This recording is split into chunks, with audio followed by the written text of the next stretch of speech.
గురువుగారండి దర్శనం అండి వద్దమ్మా అవన్నీ ఈ పంచెలు పళ్ళు పాదాభివందనాలు ఇవన్నీ నాకు నచ్చని వ్యవహారాలు. నా మీద కానీ విష్ణువు మీద కానీ సృష్టి మీద కానీ దేవుడి మీద కానీ ఏమన్నా గౌరవం ఉంటే ఈ 3 రోజుల్లో నేను చెప్పిన మంచి మాటల్ని మనసా వాచా కర్మణ ఆచరించే ప్రయత్నం చేయండి. నేను కోరుకునేది అది ఒక్కటే. మీరు ఎవరు ఆచరించారో నాకు చెప్పక్కల్లా.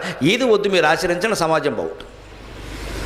నన్ను దర్శించడం, నాకేదో చేతిలో పెట్టడం, నా కాళ్ళు గోకేయడం ఇవన్నీ ముఖ్యమైన విషయాలు కావు. దానికి కాదు, ఖచ్చితంగా నేను చెబుతాను ఆ విషయం. మీ కాళ్ళ మీద మీరు నిలబడాలి, నా కాళ్ళ మీద పడడం కాదు.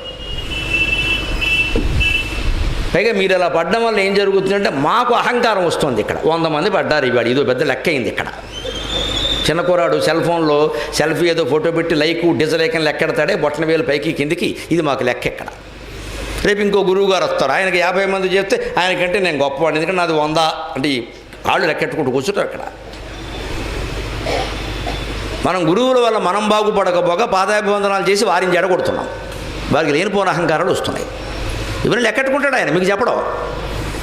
అసలు నేను జనంలోంచి బయటకు రాలేకపోయానండి, మొత్తం అంతా మీద పడే అవకాశం మనం ఇచ్చాం. అలాగా పెట్టద్దంటే మానేస్తాను. నేను చెప్తాను ఖచ్చితంగా. నేను ఇప్పుడు 3 రోజులు చెబుతున్నా. నేను ఈ మధ్యలోంచి మీకు నమస్కారం చేసుకుంటూ వెళ్ళిపోతా అంతే. మీరు నిలబడి నమస్కారం చేయండి. ఎవ్వరూ పాదాభివందనాలు చేయొద్దు. నచ్చే వ్యవహారం కాదు నాకు.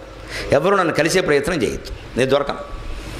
ఎందుకంటే నాకు విష్ణువు దొరకాలంటే నేను మీకు దొరకకూడదు, అంతే నా తాపత్రయం.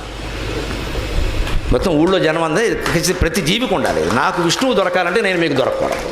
వివిక్త జన సేవిత్వం అరతిర్ జన సంసది భగవద్గీతలో చెప్పిన మాట. వివిక్త దేశ సేవిత్వం, ఏకాంతంగా ఉండు, ఏకాంతంగా ఉండు. అరతిర్ జన సంసది, జనంతో కలవాలని కోరుకో